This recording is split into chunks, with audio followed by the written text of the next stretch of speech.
It's qualifying day at Jeddah Corniche Circuit as we embark on the final hour of practice before the defining session of qualifying comes our way around a thrilling configuration by the Red Sea.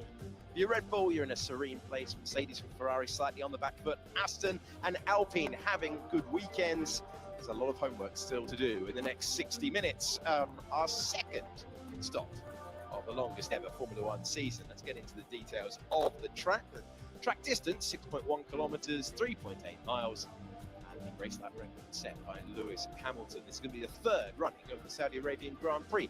27 turns, not much in the way of elevation. We've got everything else though, including very, very proximate walls everywhere you look. Here are the tyres for the weekend. You'll know them as the soft, medium and hard, but specifically it's the C4, the C3 and the C2 tyres for the teams to use as we go one step softer than the compounds we ran in Bahrain for round one. And live pictures of the circuit. And it is slightly earlier than we'll have the Grand Prix, and obviously qualifying to follow in about 3 hours' time. In the commentary box, I'm Alex Shakes, and I'm joined by former Formula One driver, former GP2 champion, two-time winner around Monaco as well. Anything else you want to chuck into there? Julian Palmer. No, I'm happy enough with that. Yeah. There's a nice little resume, and happy enough to be back in the booth with you to call this FP3 session, the final hour of practice before the good stuff of qualifying later on around this circuit. You can sense the enthusiasm when we get closer to qualifying. Yeah, it builds and builds. It was quite a routine day actually, wasn't it? Yesterday, yeah. 2 hours of practice. First hour was like this in the daylight. Then we had the evening session, the more representative FP2.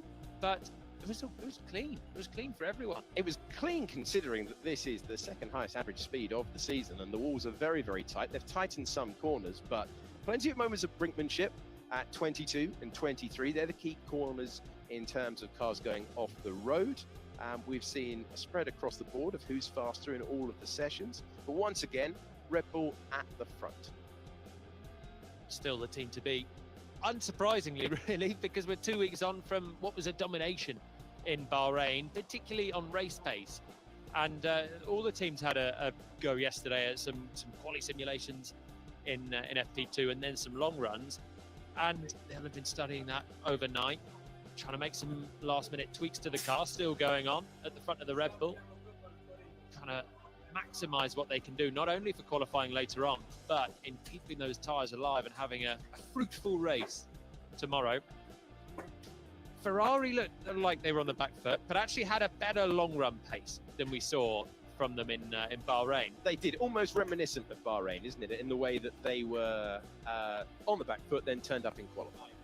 And I wonder if it's going to be a similar story. Were they running with engines turned very low yesterday? Remember, they've had reliability concerns as well so far with the power unit this year. Not something they'd have hoped that we'd been mentioning in round 2 of this season, given it was such a problem for them last year. But possibly saving a little bit on that front. And it's so power sensitive around the circuit, you don't use everything for the engine, and it'll cost you a lot of performance. So I wonder if there's more to come from Ferrari. I think there is.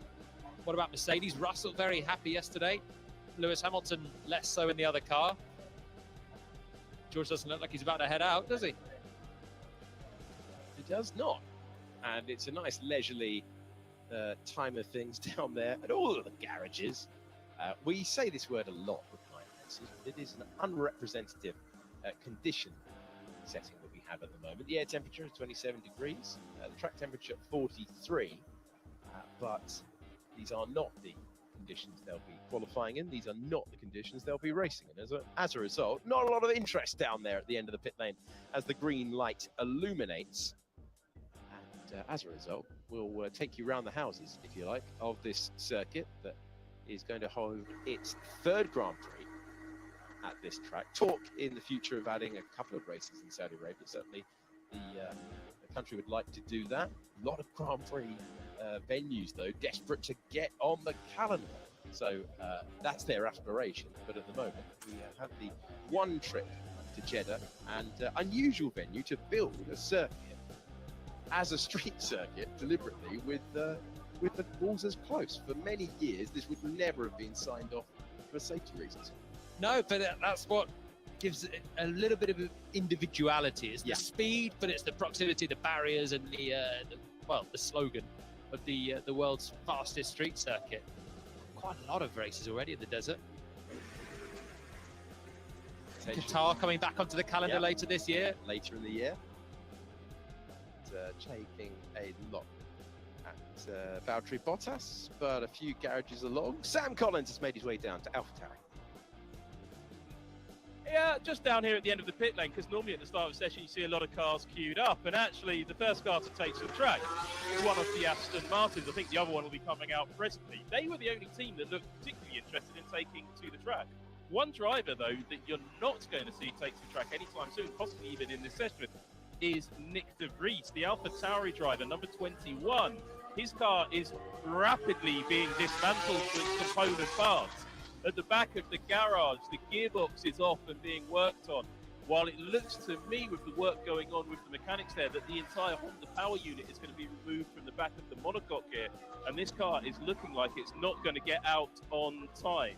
So I suspect that there are big troubles down in AlphaTauri land, at least for Nick de Vries. Over on Yuki Tsunoda's side of the garage, everything looks to be running according to plan, but we did see some concerns for the Honda power units, at least in the back of Sergio Perez's car, and I wonder if there's a repetition of that issue that's been found on the back of Nick de Vries's car. Yuki Tsunoda is in the garage chatting to his team, but there's no panic, and it all looks completely normal and according to schedule. But there you can see he's walking past his teammate's gearbox, which very much should be attached to a different part of the car. So guys, no sign of Nick de Vries taking to the track, and indeed up and down the pit lane there is very... Okay, Lance, if we have the intercom issue, you're boxing end of this lap, boxing at the end of this lap for a pit stop. Copy. Mechanic where it's anything but. Back to you guys. The only man doing any real work down there, apart from AlphaTauri, Sam Collins, getting stuck in on the circuit. Fernando Alonso, Lance Stroll out there for Aston Martin. But it's always a sneaky start to it. FP3. So we're still happy to lean on them a bit through here. So full throttle through here, good straight line speed. You can lean on them left and right a bit, and then it's box. Surely he's a rookie. He's done one race last year as a last-minute super sub. Yeah, full season rookie. First full campaign coming ahead of him. It is weird when you come in to Formula One with two major titles, though. He's the Formula 2 champion, he's the Formula E champion. So there's hype. So there's hype, there's credentials, and there's a trophy cabinet at home. Yeah, exactly, and it all brings expectation. That's why he's been signed by AlphaTauri on the back of what he did in the Williams last year in Monza as well. But he's not had the easiest of starts, Nick, in that team. Yuki Tsunoda, let's be honest, he's not the most highly rated benchmark out there. He's been doing an okay job, but he's not been leading that team. That was Pierre Gasly for the last couple of seasons. Yeah. So the opportunity's there for de Vries to come in and assert himself as team leader at AlphaTauri as an experienced rookie. But so far it is that man, Yuki, that's been ahead. Did a decent job. Okay, Fernando, so have it a bit faster in the first sector, please, on these harder cars. A bit faster in the first sector. Copy. And it looks like he's going to miss essentially the whole of this session, which is not what he needs on a circuit that he's not driven before yesterday. Needs to get some miles in.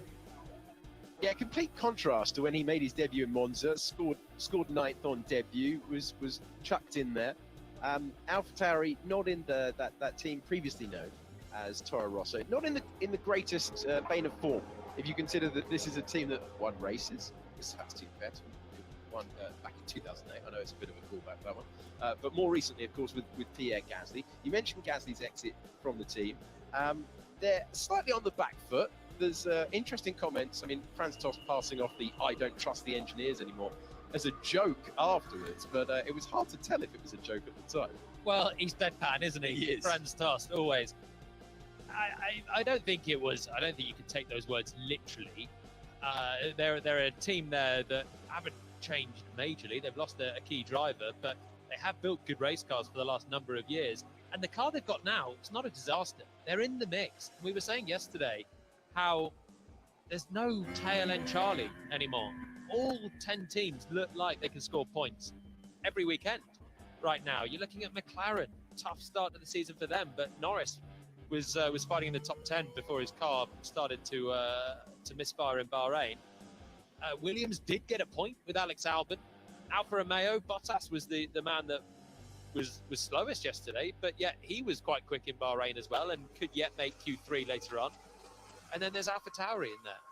Haas, Hulkenberg flying yesterday, got himself into Q3 as well in Bahrain. So it's small margins, and with that tight midfield pack, maybe missing their number one driver for the last couple of seasons, just holding them back a bit as well. Confirmation that Nick de Vries is changing the power unit in the back of the car, and he will not be taking part in FP3. He can take a little bit of solace from the fact that Kevin Magnussen last year was in a similar situation, and he managed to have a very competitive Grand Prix, scoring here 3 of the 4 opening races of the season. So a lost session is not the end of the weekend by any means. It's quite tough when Jonin's told you about the close timing nature of the midfield. Basically, there's Red Bull out front, there's a scrap going on behind them, and then there is no slowest car. There's just a midfield that never seems to end.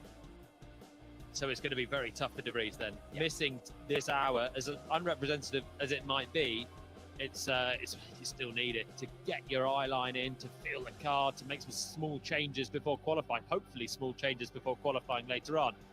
Just getting your fine-tuning tools ready, and de Vries is not going to have this hour to try and do that. So he's going to be thrown right into the thick of things later on in qualifying. Alex Albon in your picture, Williams once again, looking very slippery in a straight line, looking good in the power parts of the track, but again a proviso that we haven't seen everyone turn it up into qualifying engine modes. We'll get that picture. Charles Leclerc on the back foot yesterday, but he was saying there was more to come, more in the locker for Ferrari, so they didn't seem too concerned. He's got a 10th-place grid penalty. Let's does not forget, for Leclerc. So as good as he's been around this circuit for the last couple of seasons, he's not going to be featuring for pole position later on.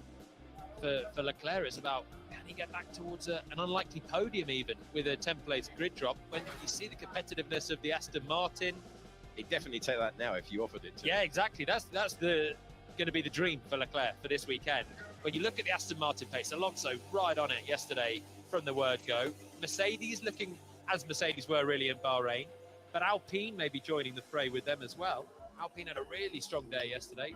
Both drivers looking hooked up, very positive about their chances, and that's not going to help the chances of a recovering Leclerc in the Grand Prix tomorrow. He's still got to qualify as high as he possibly can today, to limit the damage of that 10th place grid drop. Charles Leclerc managing to do in yesterday's FP2 what he hasn't managed to do in the previous years, and get through it without an accident. So that's a step forward, encouraging step forward for the Ferrari driver, but he does have the baggage of that 10th place drop as he tries to continue on with the strong form that he's shown around this racetrack.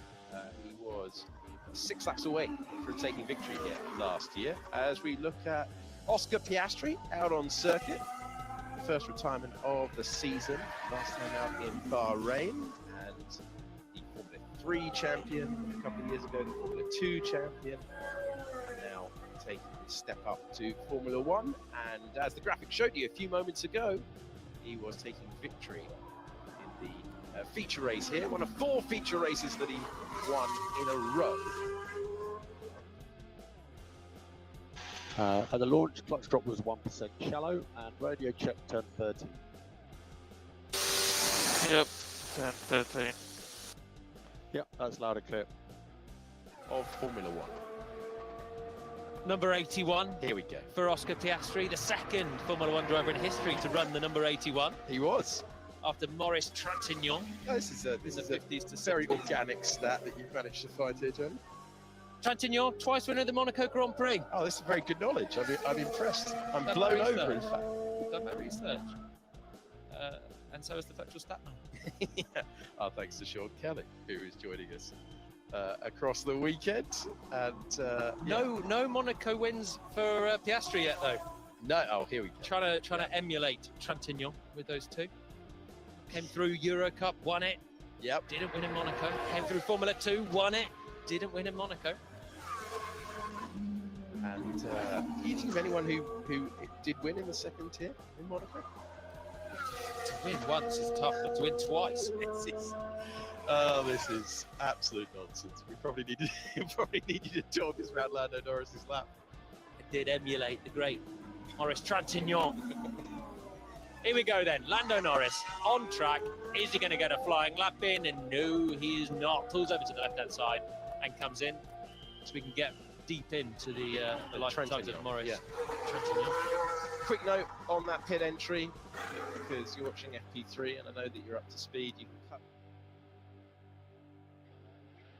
Okay, the steering is, the right hand side is down.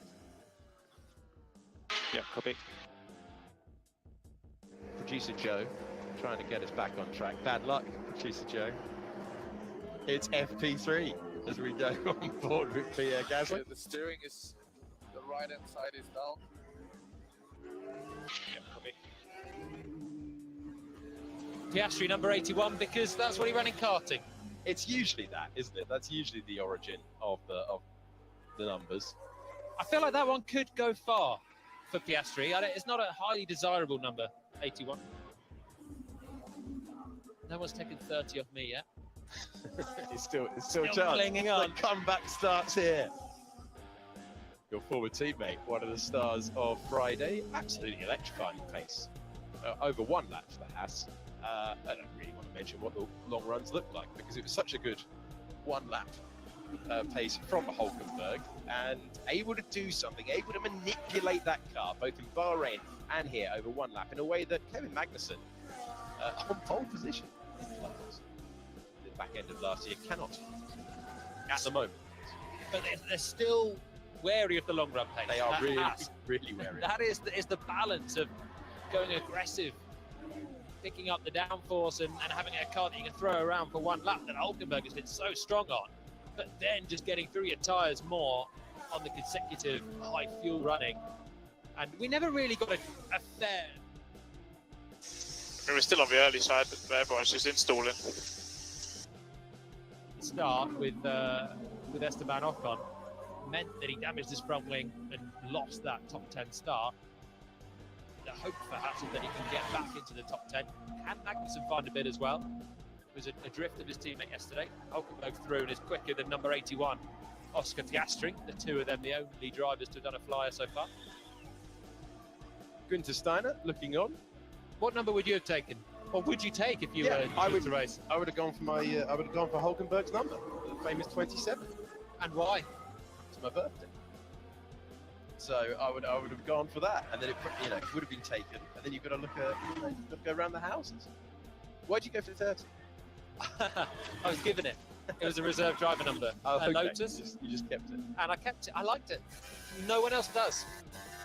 So it has remained as mine. See how many years you get out of remaining Formula 1 driver number 30. We are joining George Russell, F1 driver number 63, on his way down to turn 13. Front corner this one to watch. On board, trackside, anywhere. It's one that tempts the drivers to the wall. Had one spin there in Formula 2 this weekend. No one's clobbered the barrier yet in Formula 1. Both Ferraris had a little tap of the barriers in second practice last year.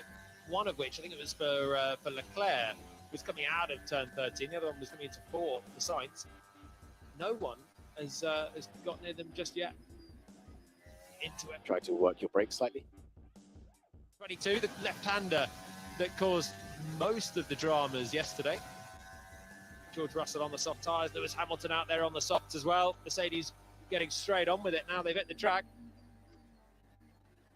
Yeah, Mercedes looking for answers. I mean, Hamilton outside the top 10 yesterday with multiple laps to have an attack. It wasn't just a one and done in P2 if you weren't with us yesterday. It was multiple attempts possible with the tyres thanks to the smooth nature of the surface. Russell is ahead of Hamilton. Not much between them at all. 200ths of a second between the first and second cars. On the long run pace, it was Hamilton who had the advantage by about a tenth of a second. He was faster than Russell if you look at his overall average. And a reminder, in Bahrain, it was Russell who out-qualified his teammate. Hamilton beat him in the Grand Prix.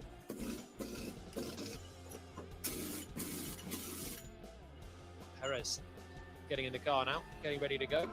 Perez, Sargent, De Vries, Sonoda. Get a vibration through the pedal under braking, park at 22. Copy. A bit of vibration from the steering. Go far while ahead we've to been- that. Back now in the Williams. Looking forward to seeing what he can do in qualifying later on. And Sargent as well has been a decent rookie so far, all the way through. Can he take some form into qualifying? Can Williams nudge towards the top 10 potentially? That'll certainly be the aim, given the pace that they've got. The middle sector, Southern looks very happy in the middle part of the lap. A driver with a lot of confidence at the moment after the team have taken even more of a step forward. He's in your picture at the moment. He's very, very happy with how things are. And in the mix, it's all a driver who's racing for a midfield team. Remember, this was the 10th team in the Constructors' Championship last year. And all you can hope for is a step forward. That's what he's got. And he's got a car that can fight for points. He did actually well. We would have shown you on board on the last lap, but Yuki Tsunoda never really got close. We would have gone 2 box and shown you Tsunoda closing in, but he never got close, even though he's a second away to shaping for the move. So Albon did well to repel. He was out of breath on the team radio, having repelled Tsunoda for the final point of Bahrain. He's good at having a wide car, isn't he? Yeah. Alex Albon. That is how he scores points in a Williams, and he did it again. Qualifying pace, and then just hanging on in there in the closing stages. He's done it many a time. This is going to give you a great idea of the speed that they take through, taking as much of the curve as possible. We'll go driver eye view as we complete the middle sector. And we begin Through 16, 17, right-hander of 16, and then try and keep your foot to the floor through 17, getting on the gas as early as possible. Sweeping through then these meandering turns all the way through to find turn 22. That's the left-hander, and then gun it on the throttle through the right. And again, more flat-out corners. There's 27 corners around this circuit. There's about 10 that you've actually got to worry about in a Formula One car. A lot of them are just flat-out meanders through the second half of it. Albon finds the final corner at turn 27, accelerates to the line, open to DRS. We'll see what the Williams can do then. On the soft tyres, goes to 6th out of 8 that have done a lap on the softs. So Stroll goes over the line. He's on the hard tyre. He's in a totally different direction at the moment. Verstappen fastest at the moment on the hard tyre. Gasly and Alpine working in all conditions. That's a lap from Verstappen, isn't it? On the hard, I feel so we gone can to the top. We'll just clip that up and have that on a button that we can press across the entire season. That is a demoralising lap for the rest of the field. Another superb one for the Dutch driver, who is faster than the Alpine, the Mercedes, and the Williams on the. They're on the softest compound. He's on the hardest compound. No bother. He's top of the timing page. He did this in FP3 at Bahrain. They just flexed the muscles on a hard tyre. It was just a hint, wasn't there, of what was to come. Exactly, and then it was actually pretty close through qualifying, and the muscles were fully ready to go for race day. And so far, Red Bull looking untroubled. Max actually had a harder time of it through the Bahrain practices than he has here. Just looking really hooked up, and Red Bull, not sure where their threat's going to come from at the moment. Verstappen on those hards, and he could find potentially as much as a second switching to softs. That's the advantage that he's got in the pocket at the moment. Looking at the offset to the softs from yesterday. Gasly ahead of both Mercedes then. Gasly and the 2 Mercedes have done 2 flying laps on soft tyres, as has Ocon as well. Gasly's looking pretty hooked up so far this weekend. Gasly very much looking at home with the Alpine team after a disastrous Saturday. The French driver saw him start at the very back for his first time with a non-Red Bull owned team. Then had a terrific Sunday on the attack. The set of tyres he wasn't able to use, the new softs bolted on, and he came within a second of getting past Valtteri Bottas for 8th place. Charles Leclerc has gone up to 6th position on the medium tyre. Okay, so just some lap time differences to Pierre. So we're strong in sector 1, just losing a little bit. Exit 13, exit 16, 17, entry to 22, and then exit at the last corner. Just a few little bits. The last 17 races. It's a better lap from Leclerc on the mediums. We'd expect a good few tenths, maybe around 4 tenths to come from medium to soft. So that would throw Leclerc towards the Gasly pace. I mean, trying to match up to an Alpine isn't exactly what Ferrari were aiming for coming into this weekend. But that was not the plan. They expected to be far closer to Red Bull. Gasly really looking at home, though. I mean, this is a driver who got 12 races with the senior team at Red Bull before he was demoted again. He's had to work hard for his chance. You get 2 chances potentially with works teams. There would not be a third. Be interesting to see what his mood was on the Saturday, just misses out on Verstappen's benchmark time, losing time in the 3rd sector. Carlos Sainz on the radio for Ferrari, complaining about derating. So that's just harvesting energy at the end of the straights. Very, very power sensitive, this circuit. You've got to deploy as much energy as you can, but if you do too much at any given point, you end up just suffering at the end of some of the other straights. And Sainz then is complaining. It just feels suddenly like you've got no grunt at all at the end of some of these long straights, and potentially as you cross the line as well. So Sainz maybe just running out of juice of the hybrid battery power that he's got as he's coming over the line. Fair gap between Sainz and Leclerc as well. Normally that means he's had some bonus around the rest of the lap though.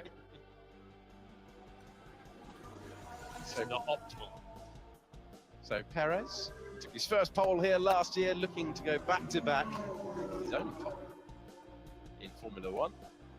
He'll be hoping to produce something, but Verstappen looking very, very comfortable every time we go. Okay, Kev, we still think the next lap might be quicker if you get people still improving on the 3rd lap, so it's your call, really.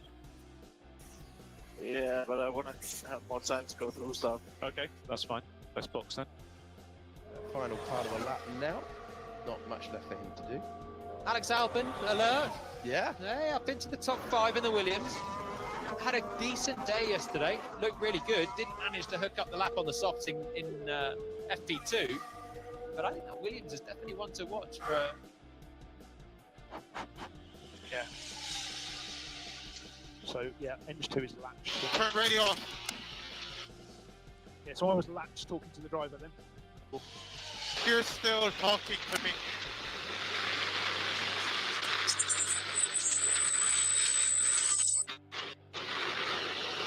Okay, now it's okay. Change that stat today. Similar high-speed demands of this place, albeit with the walls a lot closer than Spa. That was one of his elbows out. Traffic. I'll be very busy now. Traffic. I'll be very busy now. Stroll on the circuit there for Hamilton, just sitting on the apex, and Lewis. We had a fair amount of that yesterday. A lot of drivers tripping over each other, especially in the 1st sector. It's difficult for drivers to be getting out of the way. You need to be getting the call on the radio, and if it's a little bit late, then you've got a car flying around a blind corner behind you, and you've got to be taking evasive action, as Hamilton had to do on the last lap. Here he goes again. Hamilton pushing once again, hoping for a clear track directly ahead of him at the venue where he took the last of his 103 pole positions, the last of his 103 Grand Prix victories at the back end of the 2021 season. A thrilling Sunday evening duel with Max Verstappen. They've moved the DRS at the turn 27. They did that at the start of the weekend, so no DRS. Went on the curb, but felt like really aggressive. Yeah, copy that, cover that. We'll have a good look. We can activate it. 70 meters mid-session move was announced. So they're the FIA tweaking DRS. They don't want it to be too powerful, but they still want it to facilitate overtaking. I quite like that the detection point is not before the corner now. Yeah. It was a little bit ridiculous at times, wasn't it? With Hamilton and Verstappen, with Leclerc and Verstappen playing games before the final corner, going as slow as possible, locking up to not just get your nose ahead of the line when you're coming into the final corner. I don't think they can play games coming out of that now. So still, probably if you're neck and neck, you want to be behind and take the DRS in towards the first corner. But that DRS zone has been shortened slightly as well, so it's not going to be as slam dunk to try and pass into turn one. Hamilton peels off left into the pits, didn't manage to improve on that lap. Verstappen comes across the line still on those hards, improving, just 1/10 now behind Perez. How is the car?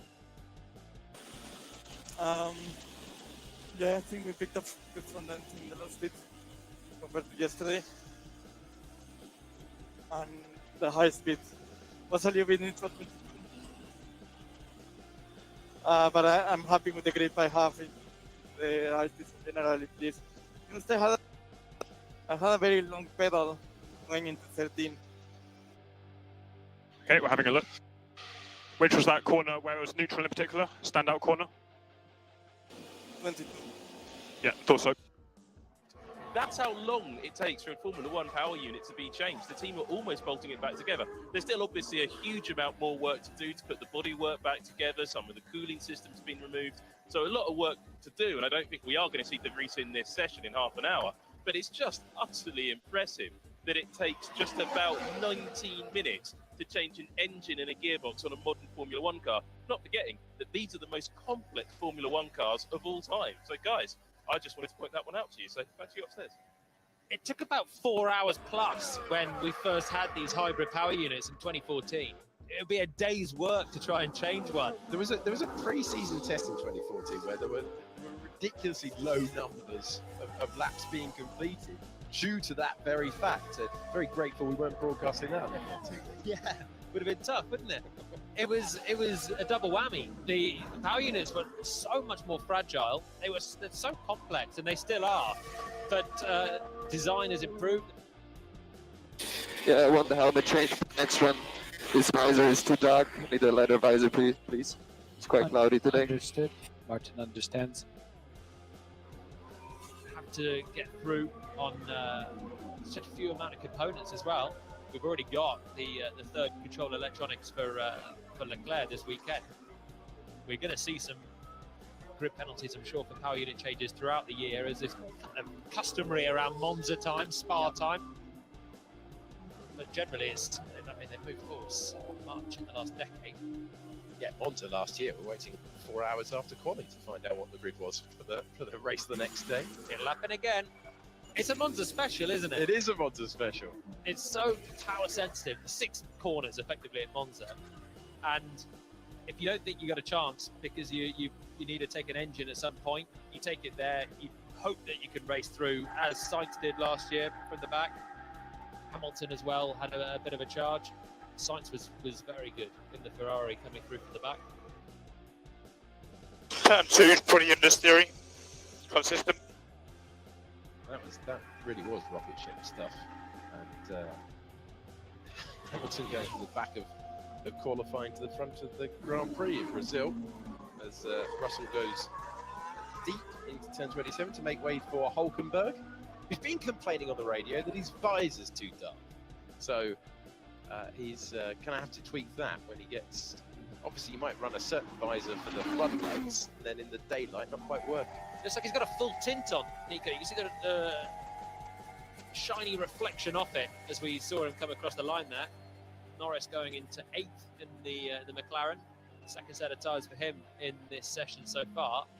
Not pulling up too many trees at the moment. So Hulkenberg, yeah, you want to have perfect vision around this place. Of course, they'll be under the lights later on. This will be the last time there'll even be the debate about the full tint. You might want a light smoke on the visor for later on, a half tint. Don't want necessarily the full clear. I was never a man for a full clear, but you cannot have it too dark. That's worst case. And it's just really, you got to squint to try and see anything. That is not what you want around here. Certainly quite a lot of blind corners, very high speed, and especially when Hulkenberg is in ridiculous form over one lap, able to make that pass work at the moment. Magnussen's ahead for now. Hulkenberg improved on that last one as we saw him over the line, but couple of tenths away from K-Mag, medium tyre to medium tyre. But it's when he bolts on the softs, that's what we've seen. The step he gets from drilling one lap on a soft tyre was fantastic in Bahrain, through FP2 and through qualifying. The two crucial, well, one preparation session and then the crucial qualifying session, but both under the lights. And it was the same thing yesterday for Nico. Able to extract that pace as the temperature drops, the track comes alive, you bolt on the soft tyres, you find the speed. Thompson, F1 Live, Lando Norris ready. The team still with the front. Struggling to the team still with the front. 1022 was better, but potentially a bit of instability on entry, so maybe a bit too aggressive on the top. Cambered left, and Norris struggling with front end there. Turn 22 is the next left that he would come up to. You got the right hander of 16, and then you get the left of 22. He's struggling with instability on the turn in, but it sounds like he's attributing that to a toggle that he's got going on. So maybe just a bit more engine braking in there to try and rotate the car and get rid of the understeer he's got at that corner, turn 13. So he's trying to play with the tools at the cockpit, and maybe he's just overcooked it for 22. So a bit of a trade-off there for Lando. Let's go down to Sam, who's outside the McLaren garage. Yeah, I'm just having a look to see what's going on. When you hear Jolin talking about a toggle, it's literally a toggle switch on the steering wheel he could be complaining about. Just wait to see what the mechanics are really looking at. No one's really going to talk to Norris. It looks like they're almost ignoring him, but the reason that's happening is the chaps in the kitchen island in the middle of the garage will be talking to him on the radio. He's got a radio headset in his helmet. He's talking to the mechanics and engineers about whatever he's concerned about. Now, there is a bit of work going on the right-hand side of the car. The mechanics are just looking at something under the floor. Now, you quite often see this generation of car coming in, the mechanics have a look at the floor. They ran their fingers over the surfaces just to see if everything's entirely intact. But there's a lot more attention on the right-hand side of the floor. So I do wonder, even down to the little flow separator things down that stick out from the inside of the wheel, part of the new rules package. And they are just really looking at the floor. So I wonder if it wasn't just a toggle, there was another bit of communication from Lando saying that he's run a curve somewhere a little bit hard, and they just want to take a quite tighter look at it because they don't seem to have any clarity on what the issue is for Norris. Little drill coming out to make an adjustment, perhaps. No, it's a little torchlight you see going on and studying something under the floor. So I think rotation in high speed is quite good. I think it's a good place. I feel a little bit exit of turn 13 traction, and turn 17 is a little bit tricky to go flat. Other than that, it's okay. Still, turn 22 is massive understeer, but yeah, we can ignore that.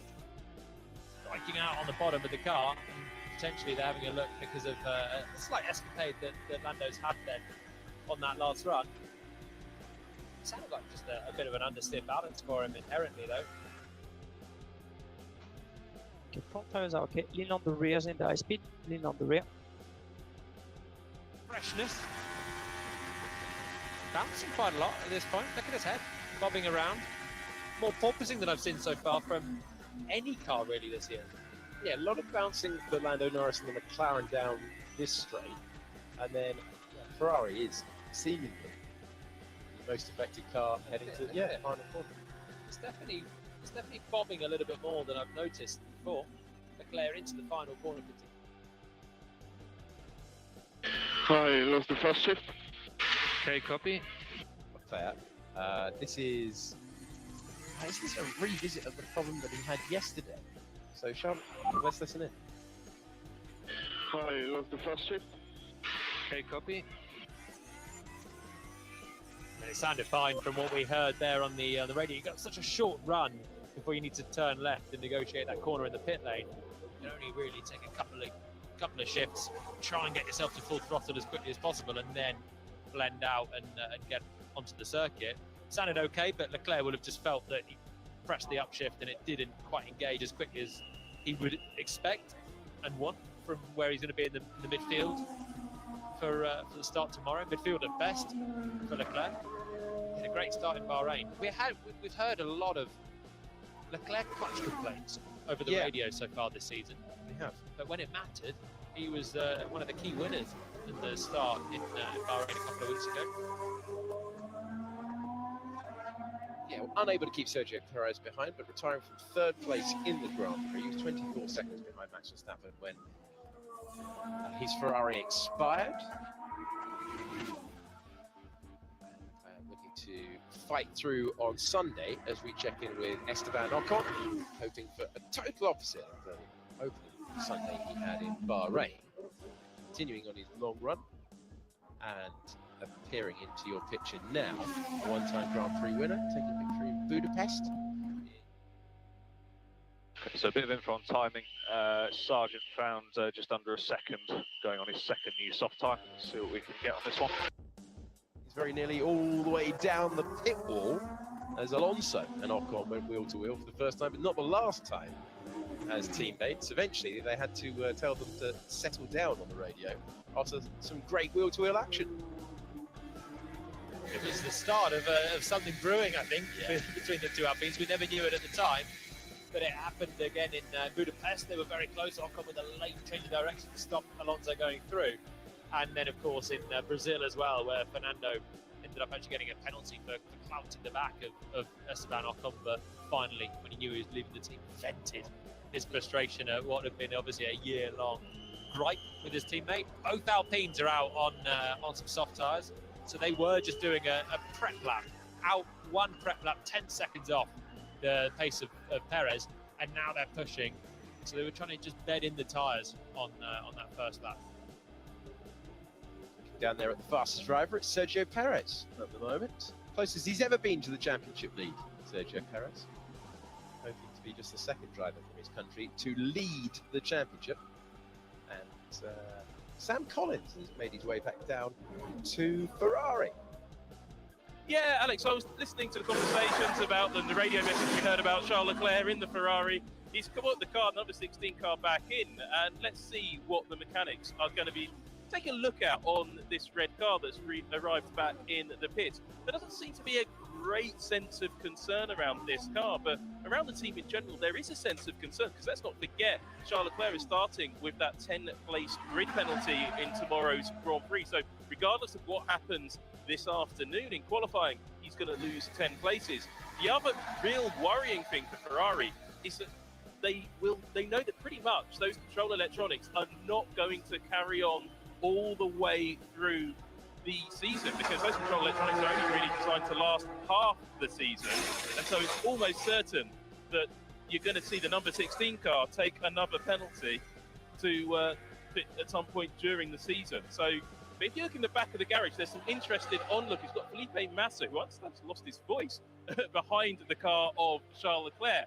But if we come over to Carlos Sainz's side of the garage, Sainz, the Spaniard, is on his way in at the moment, so we're going to stay out of the way of the mechanics. But you can see just at the back, there is a very famous face. It's Jackie Ickx, a man who's got great history with this manufacturer as well. Not quite sure why he's come along, but him and his daughter, Vanina Ickx, who's also a sports car racer of some note, was also around. So lots of interested faces around the Ferrari garage. Meanwhile, looking at Charles Leclerc's mechanics, still no great concern. They're not making any major changes at the moment, just doing the normal procedure of wiping down that bodywork. And so it does all seem fairly straightforward here down at Ferrari. Back to you guys. Not quite sure why Jackie Ickx has come along. For the love of the sport, Sam. For the love of the sport. He's in the back of a Ferrari garage. Is that not enough? So he can get his name strapped on the graphic as an 8-time Grand Prix winner. New underwear needed for Esteban Ocon. Oh, man. Whilst we would have had to interrupt Sam, which we haven't done so far this season. Whilst he was talking, there was a bit of a tank slapper from Ocon coming on the exit of the turn 10 curve, where Schumacher ditched his Haas into the wall in qualifying last year. Ocon tried to improve. Gasly did improve in the Alpine, but Ocon so close to just losing the car on that curve. And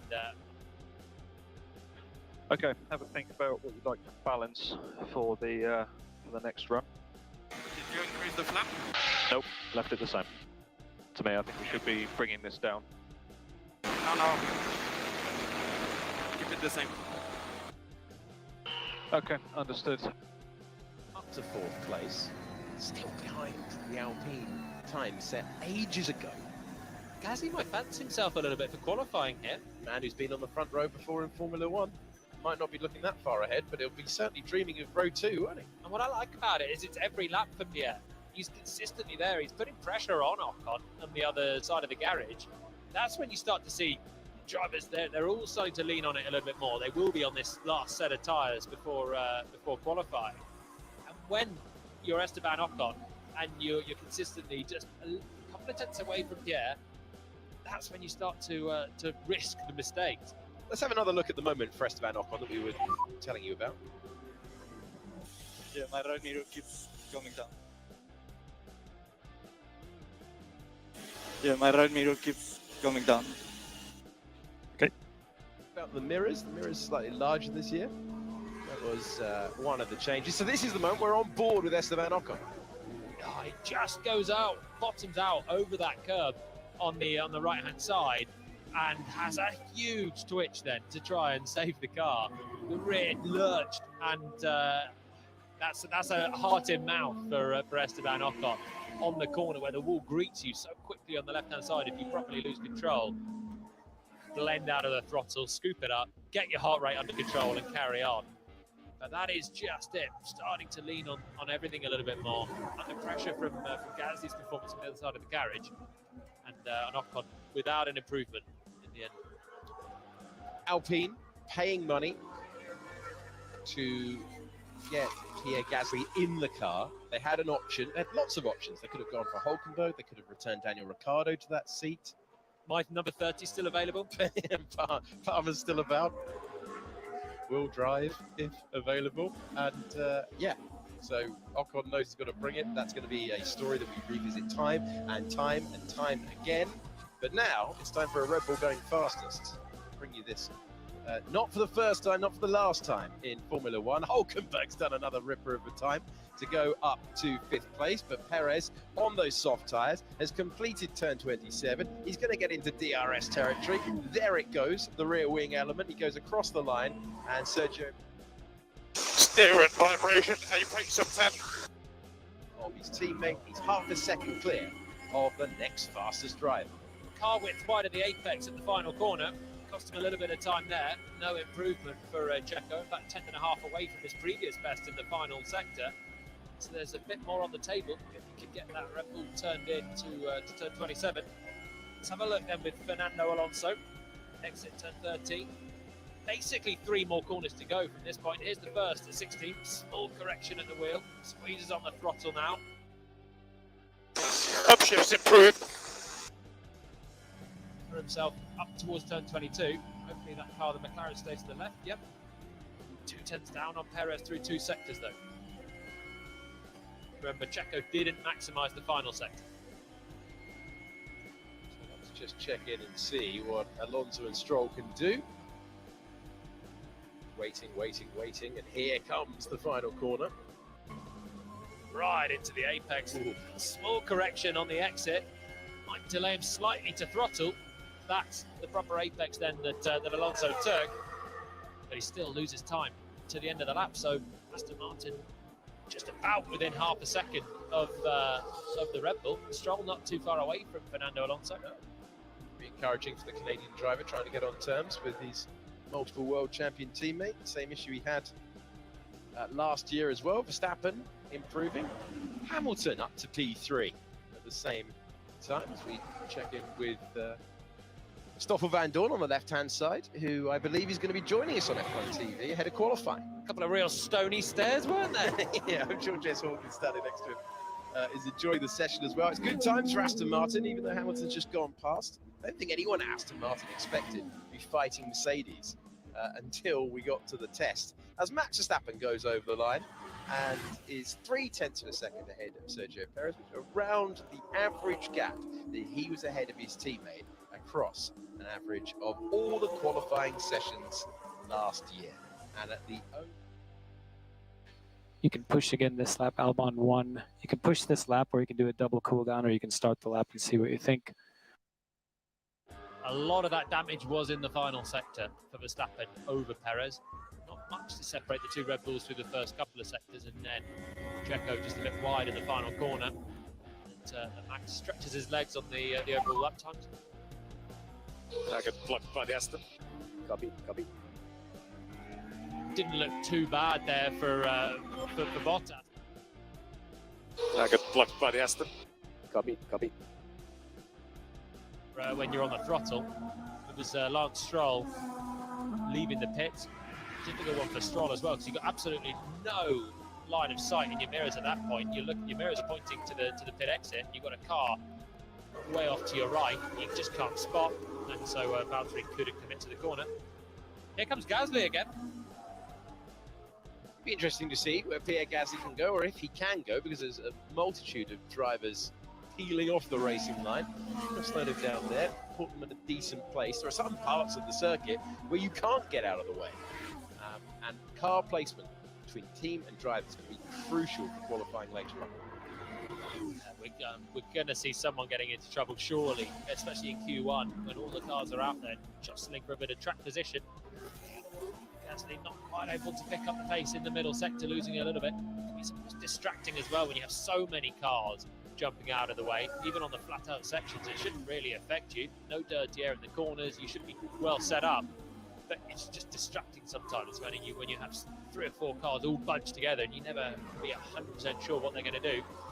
Here he comes to the line then in the Alpine. He's looked pretty good so far. 6th. Stay 6th. No improvement for Gasly. Piastri's quick, isn't he? In the McLaren. Oscar Piastri up into top 5. Bit of form around here. Car 81. No Monaco wins, but has he got some Jeddah wins? He's won here in Formula 2 in the past. We have lots of time, Nico, so we could drive through and do another practice start. We can do that now. Copy. Whoa. It's dangerous what these guys do. They need to use a radio or something. That could have been a massive crash. Okay, understood. We'll report that. That was Verstappen, wasn't it? The Red Bull. And just sitting on the racing line, coming through that whole section, turn 4 up to turn 12. There he is apologising. And as he apologises, the train gets large. Mate. Apologies. Apologies. Yeah, there you go. That's exactly what we were talking about a few moments ago. Engineer and driver communication.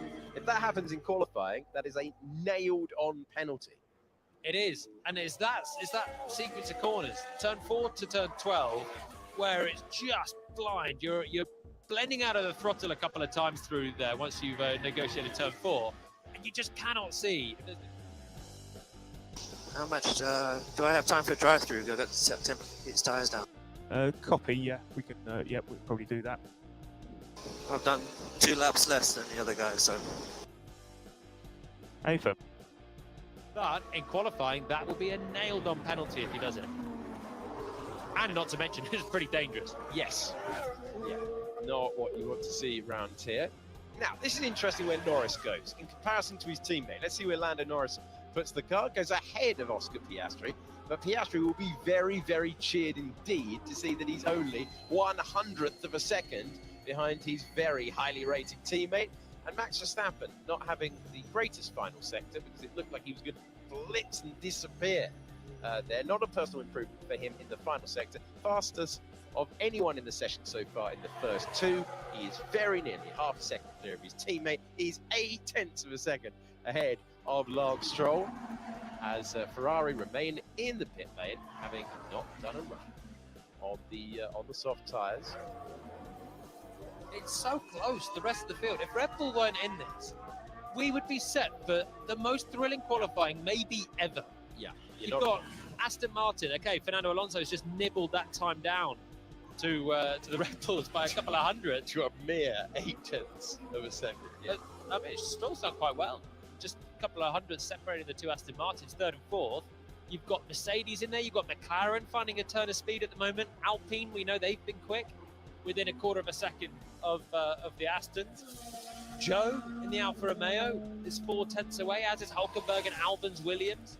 You've got pretty much every team within 4/10 of Aston Martin, who are best of the rest. The best of the rest is currently a podium spot.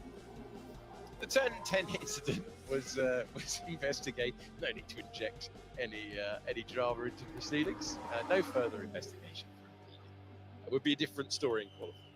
It would. It would be a slam dunk grid drop for Verstappen. So everyone's going to have to be on their toes. Engineers as well. Got to be relaying that information in Q1 particularly. 18-minute session, cars can be out of sequence. You're so focused on doing your own thing, getting the tyres into the right window, finding your own bit of space, that if you're trundling around and you're not aware of cars pouring up behind you, do as good a job as you like, but you're not going to be starting on pole. Verstappen, who last year won from 6 different grid positions. 1st, 2nd, 3rd, 4th, 7th, 10th, and 14th.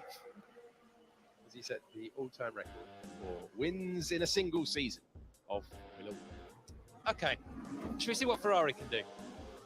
I'm really intrigued to see what they can do. And 18. Leclerc and Sainz.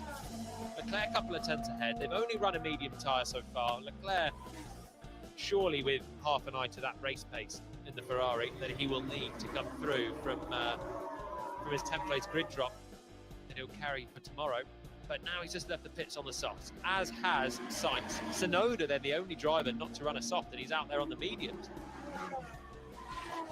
We'll just wait for the Ferraris to see what they can do. Tsunoda improves, but will prop up the times. Alonso's been given a black and white flag for failing to follow the race. There you go, confirmation on the screen that he's failing to follow the race director's instructions.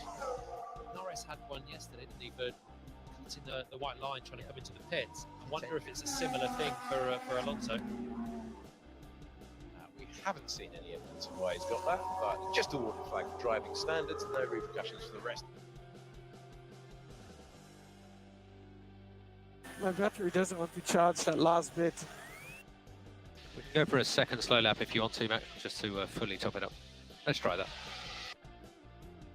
A second slow lap if you want to, Matt, just to fully top it up. Let's try that. Surprisingly, got a lot of time to recharge the battery, but Verstappen needing a second slow lap then to recharge. That information. The rear grip is, didn't feel much very good. Grip. And if you're a Ferrari fan, you're about to see Charles Leclerc clock at the ready. It's a slightly lazy exit out of turn. No, DRS He's not over. pushing. Yeah, no, he's not. He did not leap out of that final corner. So I think he's doing just a routine prep lap here, which is exactly what we saw Alpine doing. Now the track is very unabrasive. Is the opposite of the surface that we had in Bahrain, where the surface roughness was so coarse last time out. Here, so smooth, and it means it's not working the tyres. So even though the temperatures are a pleasant 27 degrees, they're not getting the temperatures up into the right window on that first lap. So Leclerc trundling around again on the racing line with Norris tucked in behind him at a snail's pace in Formula 1 terms. Let's see if Sainz does the same thing. Yes, he is behind. So we'll wait another lap for the Ferraris. I want to catch a red flag here, or they'll be going in blind to qualifying. It's been very well behaved so far out there. Formula 1 this weekend. Doesn't feel like Jeddah, does it? It really doesn't feel like the 2 previous weekends that we've seen. Logan Sargent out there at the moment, setting personal best Sector 1 and Sector 2. He is on for a projected improvement. We'll see on the left-hand side of your picture whether he can get on terms with his teammate. He's quite close to his teammate. Albon scoring the final point, 10th in Bahrain. Sargent's 12th, good run through the field, and got past Kevin Magnussen. So Sargent moves up to 14th. And there you go, very close to his teammate. Both of them 1.3 seconds on the pace. Half a tenth off Albon. That's another good effort from Sargent. He carries on with that, his stock is going to go up and up. Well, it's already going up. I mean, he came in from being 4th in the Formula 2 Championship last year. And I know Mr. Formula 2 over here thinks that he was better than he showed. Yeah. And he had a couple of very strong feature race wins where he could really show his talent and his F3. Okay, so Max's 3rd push lap. He's gone purple in Sector 1. It's a 10th and a half in every sector, basically 10th and a half in every sector. It was the Latifi could do last year. Max Verstappen's gone round again. He's now 0.6 faster than his teammate. He's nearly a second faster than the next team, which is Fernando Alonso. So that's what Verstappen can do at exactly the same time that Charles Leclerc is attacking the racetrack. Jolene, take us through it. So Leclerc then coming through turns 9 and 10. This is where Ocon had his big moment. It's fairly serene then for Leclerc, even at high speed. Half a second down on Max through the first sector. Now we can open it up a little bit through the faster sector 2 and then sector 3. Exits turn 13. Long run. This is why it's so power sensitive. Pretty much the second half of this lap. Hit the brakes for 16, the right and then the left, and we get another long full throttle stretch up towards turn 22. Sainz half a second down on Max's first sector as well. I see this so hard. Just keep the rear cool as much as possible. And that put him wide over that curb. The first big curb strike that we've seen there today. Saw so many yesterday, and Leclerc losing time as a result of that. Late to the throttle. It's another big drag up to this final stop at 27. Fractionally wide of the apex as well at that final corner. Sainz is on a par through 2 sectors, but should have him in the final sector because Leclerc did not hook that up. Goes 10th, 1.4 seconds down on Verstappen. Not good for Ferrari, but let's see if Sainz can complete the final sector and be a little bit more respectable. 3 minutes to go. Ferrari are in a dollop of trouble on the evidence of this lap. Now, we're expecting this to be better. Maybe 8th place. Can Sainz aim for that? That is not where they expect it to be. He displaces only his teammate. And Ferrari, after yesterday, said they had more in the locker, but in these conditions, a couple of hours before qualifying, they are in the middle of the pack. No front end for Sainz. He's almost trialling a wet line through the final corner, just nowhere near that apex. Had to wait for the throttle as well. So neither Ferrari looking hooked up. That's the curb strike. We were riding on board with it. With the Ferrari as he went over there, you could hear him come off the throttle and clout that curve, and it looked pretty spectacular from the outside as well. There's time for them to go again, and I wonder if the tyres just weren't in the right window for them. The grip just wasn't coming for either Ferrari driver through there. The front end was what was really going for both of them in the final couple of corners. It's front limited this circuit as well. All these fast sweeps through turn 4 up to turn 13, the long 180-degree left-hander. Just take it out of your right front particularly. That's what you need for turn 22 and turn 27. This is the trackside view. Static camera we've got down there to give you an idea of the speed. Conveying it nicely is Zhou Guanyu.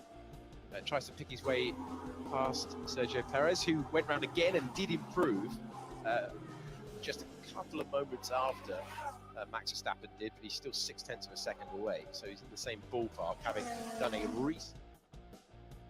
Well, we just go a little bit slow. It's a 2-minute out lap anyway with the start, so it's no problem. And we'll just go slow if we have to at the end. It's less than 2 minutes left, it'll be no problem. Behind the wheel, he's just been given some grip with those soft tyres, and he's used it. Second clear of everyone that's not his teammate, and he's 0.6 clear of Perez. Mighty stuff so far. You've got to deliver in qualifying when you can get red flags, you get yellow flags. What the this guy doing, man? Zhou Guanyu coming up to the back of a car all over the middle of the apex. What the this guy doing, man?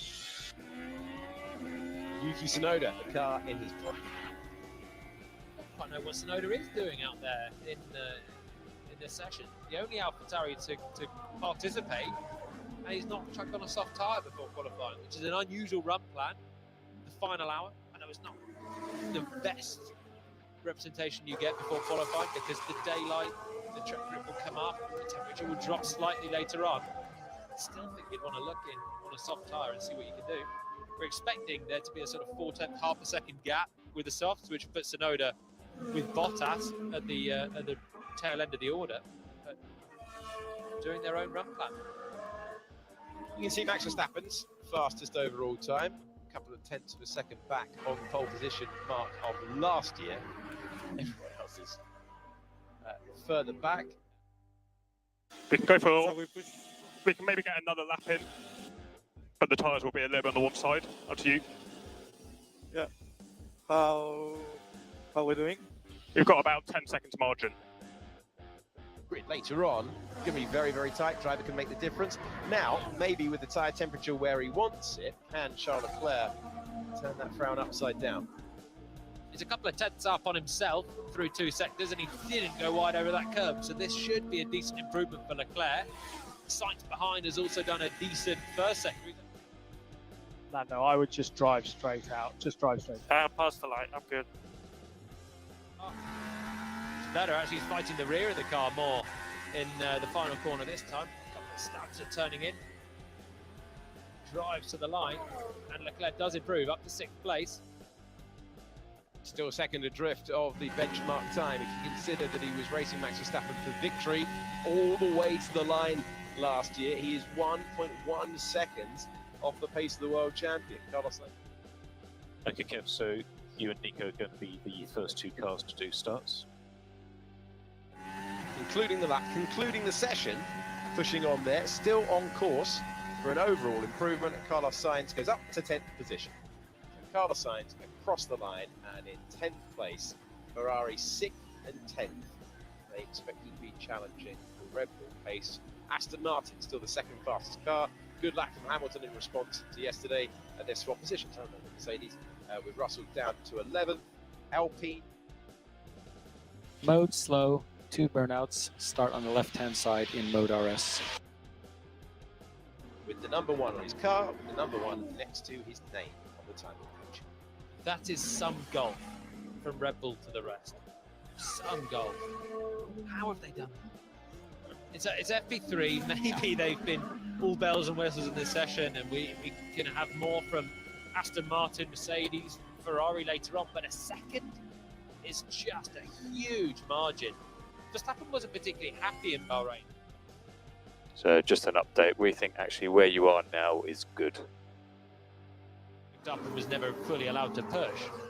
He just looks like he's turned up, happy with the balance. He's been on it from the first lap. He's in a different league. Different league to everyone. They're fighting it out for 3rd. Yeah, there's Formula Verstappen, and then there's Formula 1. And everyone else is scrapping at the moment. Sergio Perez has an advantage, but Verstappen checked out front. You've got to deliver. It's, you know, races are not won in practice sessions. You've got to deliver later on. Lots of time for him to play with. Yeah, qualifying should be done for him, so long as he doesn't get caught out. They don't try to do something tricky on the run plan. He's got to just put the lap times in Q1 and Q2. Don't rely on a last minute bit of heroics, because a red flag can always put pay to your lap. But the race around here, we've seen it change a couple of times. We've seen the conventional order be completely re. I don't feel much, especially rear grip. But I would say overall as well, but yeah, especially rear grip. The traction, like, quite snappy overall. Yeah, Yuki, we agree with you. We need to have a look. We'll clip out that sentence as well, because that could well be said. Fill your boots. This year, it's unusual, even in the eras where Mercedes have been winning multiple Grand Prix, and even coming off the back of a season where Max Verstappen won 15. It wasn't like this. It wasn't in this region. And if you're a recent Formula 1 fan, there are very few times that you get a team 1 second clear of the rest of the field. Fernando Alonso try and do something about it, and remember, he is a lightning fast starter. We've seen him Silverstone sprint race, he made up 6 places a couple of years ago. So Alonso will not take it lying down as he tries to return to the podium. It's only 2 podiums in 9 years. Can he do 2 in 2 weeks? Definitely got the car to fight for it as they complete the practice starts, and that is practice in the books. The real thing coming your way later on for qualifying to set the grid for the 2nd Grand Prix of the year. Advantage, and advantage Red Bull, but incredibly tight from Alonso in 3rd all the way down. You go all the way down to Logan Sargent in 16th, covered by half a second. So there'll be plenty of spectacle coming your way for Formula 1 qualifying, but it's Max Verstappen healthily clear. The rest of the field, his teammate Sergio Perez in 2nd, then it's Alonso ahead of his teammate Lance Stroll, and then Hamilton. Now we keep up the pace. Where am I? Black and white flag? I'll show you later. But if they're in those positions later on in qualifying, they will be delighted. Top 10 rounded up by Gasly and Sainz. Didn't look happy in that final sector when we joined him on board. George Russell was 11th, Zhou Guanyu in 12th. Then it was Hulkenberg, Ocon, Albon, Sargent, Magnussen, Bottas, Sonoda, and Nick de Vries had an engine change and didn't take part in the session. Well, my thanks to Jodie Palmer and the whole team here for providing the sound, the pictures, the graphics, everything in between. We have a fascinating qualifying session coming your way later on under the floodlights, one of the fastest circuits of the year. Looking forward to it. But for now, we will send it downstairs to Sam Collins, who I'm reliably reassured today is joined by Rosanna Tennant. Woohoo! Yes, he is joined by Rosanna Tennant. Thank you, Alex Jakes, and thank you, Jolie. But yeah, I'm really confused why we're slow, because balance itself is not too bad. I mean, a little bit snappy in traction, but yeah, I think just grip.